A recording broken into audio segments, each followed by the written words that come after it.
ಸ್ನೇಹಿತರೆ, ನಮಸ್ಕಾರ. ಈ ಸುದ್ದಿಯ ತಮ್ಲೇನೆಲ್ಲ ನೋಡಿ ಬಹುಶಃ ನಿಮಗೆ ಅಚ್ಚರಿಯಾಗಿರ್ಬೋದು. ಏನಪ್ಪ ಇವನು ತಲೆಗಿಲೆ ಕೆಟ್ಟಿದೆಯಾ ಇವ್ರಿಗೆ ಅಂತಲೂ ಕೂಡ ನಿಮಗೆ ಅನಿಸ್ತಾ ಇರ್ಬೋದು. ಯಾಕಂತ ಹೇಳಿದ್ರೆ ಎಲ್ಲ ಕಡೆಯೂ ಕೂಡ ಸಿದ್ದರಾಮಯ್ಯ ರಾಜೀನಾಮೆ ಕೊಡ್ತಾರೆ, ಸಿದ್ದರಾಮಯ್ಯ ಇನ್ನೊಂದು ವಾರದಲ್ಲಿ ಕೆಳಗಿಳಿತಾರೆ, ಸಿದ್ದರಾಮಯ್ಯ ರಾಜೀನಾಮೆ ಕೊಡೋದು ಫಿಕ್ಸು, ಈ ರೀತಿಯಾದಂಥ ಸುದ್ದಿಗಳನ್ನೇ ಬಹುಶಃ ನೀವೆಲ್ಲರೂ ಕೂಡ ನೋಡ್ತಾ ಇದ್ದೀರಾ. ಆದರೆ ಯಾವ ಕಾರಣಕ್ಕೂ ಕೂಡ ಸಿದ್ದರಾಮಯ್ಯ ರಾಜೀನಾಮೆ ಕೊಡೋದಿಲ್ಲ ಅನ್ನುವಂತಹ ಹೆಡ್ಡರನ್ನು ಕೊಟ್ಟು ತಂಬ್ಲೇನನ್ನು ಮಾಡ್ತಿದ್ದಾರೆ ಅಂತ ಹೇಳಿದ್ರೆ ಏನಪ್ಪ ಇವರಿಗೆ ಏನಾಗಿದೆ ಅನ್ನುವಂಥ ಪ್ರಶ್ನೆಯನ್ನು ನೀವು ಬಹುಶಃ ಇವಾಗ ಕೇಳಿರ್ಬೋದು. ಹಾಗಾದರೆ ಅದಕ್ಕೆ ಉತ್ತರವನ್ನು ನಾನು ಕೊಡಲೇಬೇಕಲ್ವಾ? ಆ ಉತ್ತರವನ್ನು ಇವತ್ತು ನಾನು ಕೊಡ್ತೀನಿ. 100% ಸಿದ್ದರಾಮಯ್ಯ ರಾಜೀನಾಮೆ ಕೊಡುವಂಥ ಪ್ರಶ್ನೆಯೇ ಇಲ್ಲ. ಈ ಮಾತನ್ನು ನಾನು ಹೇಳ್ತಾ ಇರೋದಲ್ಲ, ಈ ಮಾತನ್ನು ಹೇಳ್ತಾ ಇರೋದು ಸ್ವತಃ AICCಯ ಪ್ರಧಾನ ಕಾರ್ಯದರ್ಶಿಗಳು ಆಗಿರುವಂತಹ ಹಾಗೆಯೇ ರಾಜ್ಯದ ಪ್ರಮುಖ ಉಸ್ತುವಾರಿಗಳಲ್ಲಿ ಒಬ್ಬರಾಗಿರುವಂತಹ ವೇಣುಗೋಪಾಲ್ ಅವರು, ಹಾಗೆಯೇ ರಣದೀಪ್ ಸುರ್ಜೇವಾಲಾ ಅವರು. ಹೌದು, ಇವರಿಬ್ಬರು ಕೂಡ ಇಂಥದ್ದೊಂದು ಗಟ್ಟಿ ನಿಲುವಿಗೆ ಬಂದಾಗಿದೆ.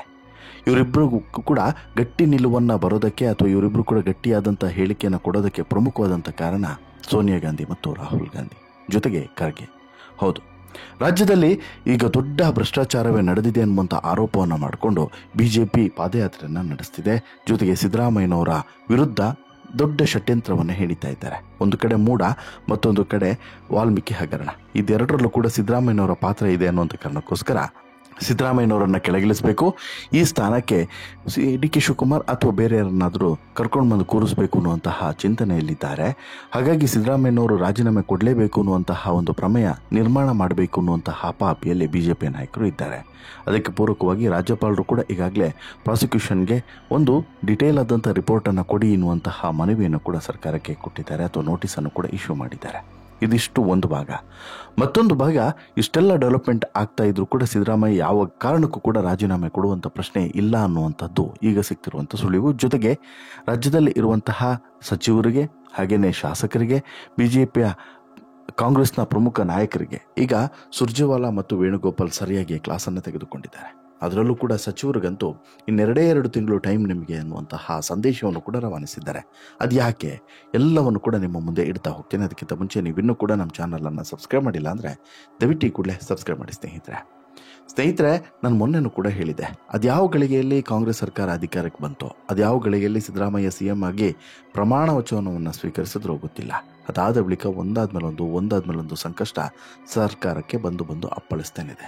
ಈಗಾಗಲೇ ಸಾಕಷ್ಟು ಸಂಕಷ್ಟಗಳನ್ನು ಎದುರಿಸಿರುವಂಥ ಸಿದ್ದರಾಮಯ್ಯ ಕಳೆದ 5 ವರ್ಷದ ಅವಧಿಯಲ್ಲಿ ಕಂಪ್ಲೀಟಾಗಿ 5 ವರ್ಷ ಎದುರಿಸಿದಷ್ಟು ಸಂಕಷ್ಟಗಳನ್ನು, ತಲೆನೋವುಗಳನ್ನು ಈ ಬಾರಿ ಕೇವಲ 1-1.5 ವರ್ಷದೊಳಗಡೆ ಸಿದ್ದರಾಮಯ್ಯ ಎದುರಿಸಿದ್ದಾರೆ.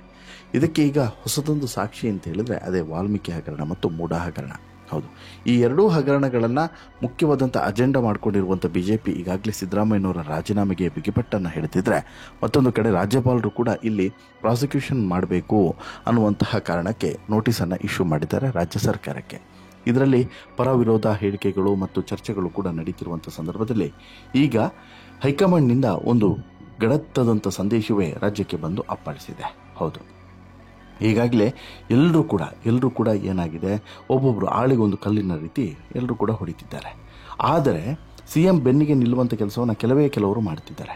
ಆದರೆ ಇನ್ಮುಂದೆ ಹಾಗಾಗಬಾರ್ದು ಅನ್ನುವಂತಹ ಸ್ಪಷ್ಟ ಸಂದೇಶವನ್ನು ಈಗಾಗಲೇ AICCಯ ಪ್ರಧಾನ ಕಾರ್ಯದರ್ಶಿ KC ವೇಣುಗೋಪಾಲ್ ಮತ್ತು ರಣದೀಪ್ ಸಿಂಗ್ ಸುರ್ಜೇವಾಲಾ ನೇರವಾಗಿ ಸಚಿವರಿಗೆ ಕೊಟ್ಟಿದ್ದಾರೆ. ಹಾಗೆಯೇ ಪ್ರಮುಖರಿಗೂ ಕೂಡ ಸೂಚನೆಯನ್ನು ಕೊಟ್ಟಿದ್ದಾರೆ.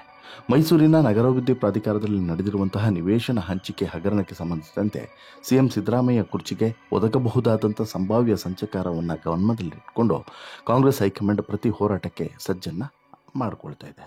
AICC ಸಿದ್ದರಾಮಯ್ಯ ಜೊತೆಗೆ ನಿಲ್ಲಲಿದೆ. ಯಾವುದೇ ಕಾರಣಕ್ಕೆ ಜಗ್ಗದೆ ಕುಗ್ಗದೆ ಅಪಸ್ವರವನ್ನು ಎತ್ತದೆ CM ಜೊತೆಗೆ ಒಗ್ಗಟ್ಟಿನಿಂದ ನಿಲ್ಲಬೇಕು ಅನ್ನುವಂತಹ ಎಚ್ಚರಿಕೆಯನ್ನು ಈಗಾಗಲೇ ಕೊಟ್ಟು ಹೋಗಿದ್ದಾರೆ. ಭಾನುವಾರ CM ಮನೆಯಲ್ಲೇ ನಡೆದಂತಹ ಸಚಿವರ ಸಭೆಯ ಬಳಿಕ AICC ಪ್ರಧಾನ ಕಾರ್ಯದರ್ಶಿ ವೇಣುಗೋಪಾಲ್, ರಣದೀಪ್ ಸಿಂಗ್ ಸುರ್ಜೇವಾಲಾ ಪಕ್ಷದ ನಿರ್ಧಾರವನ್ನು ಸ್ಪಷ್ಟವಾಗಿ ಹೇಳಿದ್ದಾರೆ. ಜೊತೆಗೆ ರಾಜ್ಯ ರಾಜಕಾರಣದಲ್ಲಿ ನಡೀತಿರುವಂಥ ಗಂಭೀರ ಬೆಳವಣಿಗೆಗಳ ಕುರಿತು ರಾಜ್ಯದ ಸಚಿವರ ಜೊತೆಗೆ ಚರ್ಚೆಯನ್ನು ಮಾಡಿದ್ದಾರೆ. BJP JDS ಪಿತೂರಿಗೆ ನಾವು ಜಗ್ಗೋದಿಲ್ಲ ಅನ್ನುವಂತಹ ಒಂದು ಎಚ್ಚರಿಕೆಯನ್ನು ಕೂಡ ಕೊಟ್ಟಿದ್ದಾರೆ. ಜೊತೆಗೆ ನಾವು ಜನರ ಬಳಿಗೆ ಹೋಗ್ತೇವೆ, ಅವರಿಗೆ ವಾಸ್ತವಾಂಶವನ್ನು ಬಿಚ್ಚಿಡ್ತೇವೆ, ಒಗ್ಗಟ್ಟಿನಿಂದ ಹೋರಾಟವನ್ನು ಮಾಡ್ತೇವೆ, ಗ್ಯಾರಂಟಿ ಯೋಜನೆಗಳನ್ನು BJP ಮತ್ತು JDSನವರಿಗೆ ರಾಜಕೀಯವಾಗಿ ನಷ್ಟ ಉಂಟು ಮಾಡುತ್ತೆ ಅನ್ನುವಂತಹ ಸತ್ಯ ಗೊತ್ತಿರೋದ್ರಿಂದ ಅದರ ವಿರುದ್ಧನೂ ಕೂಡ ಅಪಪ್ರಚಾರ ಮಾಡ್ತಿದ್ದಾರೆ. ಅದು ಕೂಡ ನಿಲ್ಲೋದಿಲ್ಲ, ಎಲ್ಲವನ್ನು ಕೂಡ ಜನರ ಮುಂದೆ ಇಡ್ತೀವಿ ಎನ್ನುವಂತಹ ಒಂದು ಮಾತನ್ನು ಕೊಡ್ತಾರೆ. ಜೊತೆಗೆ ತೊಂದರೆ ಆಗಲಿದೆ ಅನ್ನುವಂಥದ್ದು ಅವರ ಅರಿವಿಗೆ ಈಗಾಗಲೇ ಬಂದಾಗಿದೆ. ಈ ಹಿನ್ನೆಲೆಯಲ್ಲಿ ಮುಖ್ಯಮಂತ್ರಿ ವಿರುದ್ಧ ಆರೋಪವನ್ನು ಮಾಡೋದ್ರ ಮೂಲಕ ಸರ್ಕಾರವನ್ನು ಅಸ್ಥಿರಗೊಳಿಸುವಂಥ ಪಿತೂರಿಯನ್ನು ನಡೆಸಿದ್ದಾರೆ. ಇದಕ್ಕೆ ನಾವು ಅವಕಾಶವನ್ನು ಕೊಡೋದಿಲ್ಲ. ರಾಜ್ಯಪಾಲರನ್ನ ಬಿಜೆಪಿ ಪಿತೂರಿಯ ಸಾಧನವಾಗಿ ಮಾಡಿಕೊಂಡಿದೆ. ಇದು ಕೂಡ ಖಂಡಿಸ್ತೇವೆ.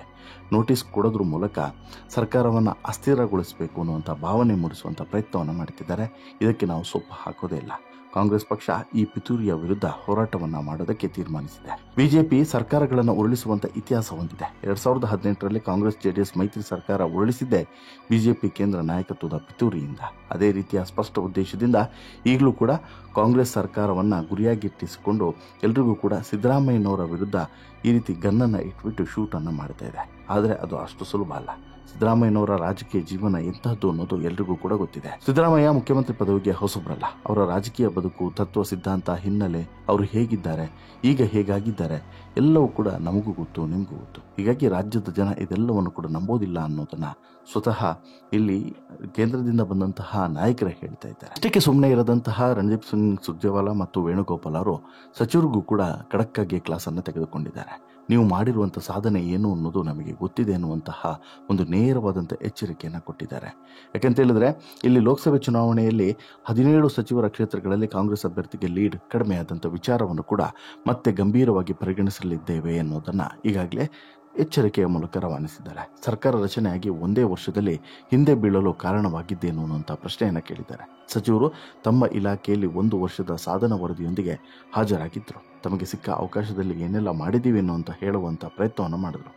ಇದೇ ವೇಳೆ ಹೆಚ್ಚಿನ ಸಚಿವರ ವಿರುದ್ಧ ದೂರುಗಳು ಏಕೆ ಬರ್ತಿವೆ, ಯಾಕೆ ನೀವು ಹೊಂದಾಣಿಕೆಯನ್ನು ಮಾಡಿಕೊಳ್ತಿಲ್ಲ ಶಾಸಕರ ಜೊತೆಗೆ, ಶಾಸಕರ ಮಾತುಗಳನ್ನು ಯಾಕೆ ನೀವು ಕೇಳ್ತಾ ಇಲ್ಲ, ಪರಸ್ಪರ ದೂರುಗಳನ್ನು, ಆರೋಪಗಳನ್ನು ಯಾಕೆ ಮಾಡ್ತಾ ಇದ್ದೀರಾ, ಚಿಕ್ಕ ಮಕ್ಕಳ ಹಾಗೆ ಎನ್ನುವಂಥ ಪ್ರಶ್ನೆಯನ್ನು ಕೂಡ ವೇಣುಗೋಪಾಲ್ ಕೇಳ್ತಾರೆ.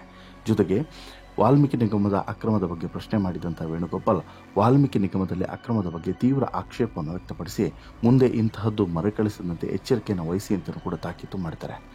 ಮುಖ್ಯವಾಗಿ ಜೆಡಿಎಸ್ ಮತ್ತು ಬಿಜೆಪಿಯವರ ತಪ್ಪನ್ನು ಮುಚ್ಚಿಡುವಂಥ ಪ್ರಯತ್ನವನ್ನು ಯಾಕೆ ಮಾಡ್ತಿದ್ದೀರಾ, ಅವರು ಮಾಡಿದಂಥ ತಪ್ಪನ್ನು ಎತ್ತಿ ತೋರಿಸಿ, ನೀವು ಏನು ಕೆಲಸ ಮಾಡಿದ್ದೀರೋ ಅದನ್ನು ಜನರಿಗೆ ತಿಳಿಸಿ ಅಂತಲೂ ಕೂಡ ಸಲಹೆಯನ್ನು ಕೊಟ್ಟಿದ್ದಾರೆ.